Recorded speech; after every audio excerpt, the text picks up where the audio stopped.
Sa Good Vibes, 50 katuig nga koleksyon kag 25 katuig na ang Christmas Village sang artist nga si Bamboo Tunog Banwa. Ang sadtuan ay dining area kag kwarto sang iya nga iloy na puno sa mga miniature.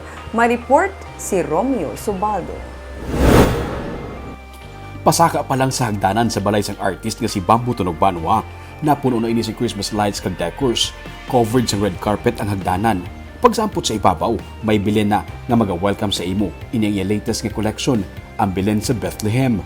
May mga Egyptian man nga mga miniature kag hampanganan. Pagbukas ng siniga kwarto, kibuton ka nga napuno ini sang Christmas villages, literally. Kung bata ang magsulod, sigurado nga mabusog ang iya nga mga mata sa kadamo sa mga hampanganan kag mga miniature nga nag-represent sa nagkalain-lain nga bahin sa kalibutan.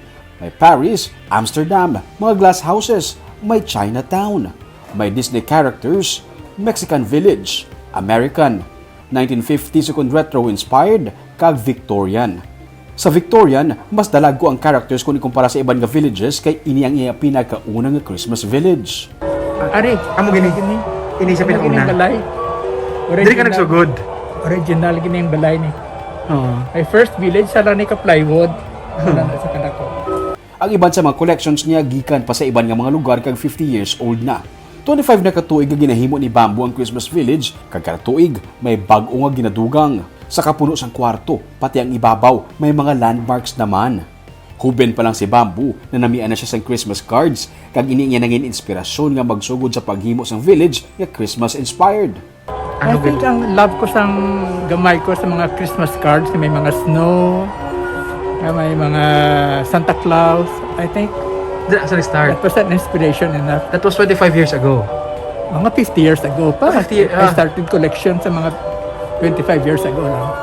2020, nag-igo ang pandemic. Wala man makapadayon sa iya nga Christmas village si Bamboo, kag sini nga tuig, napaminsaran niya nga buhi uliwat pero hindi lang anay pagbuksan sa publiko kay may pandemic pa. Duhaman ka semana ang iya nga pag-clean up sang village, kag may mga electrician kag artist painter nga nag-assist sa iya. Kay kanugon man, hindi mo pag-maintenance, kay arin naman gid siya. So, for the love of it, i-open ko na lang, blessing, whatever happens, at least ready na siya. Nagabot pa sa punto sang una nga ginapilahan pa sa mga tawo ang dalan sa guwa sang iya nga balay para makasulod lang kag makalantaw. May mga hindi man siya malipatan nga mga experiences sumalin sa nagbukas ang iya nga Christmas village. May mga kabataan nga kung makasulod na, hindi na magpauli kay nalingaw na. Ay, apo ni Barney, hadlok tumirong sulod. Sa mapuli na, di na, agaguyuray na sila, kini magwa. May mga personal favorite siya, parehos na lang sang sini nga simbahan nga himo gid sa stained glass.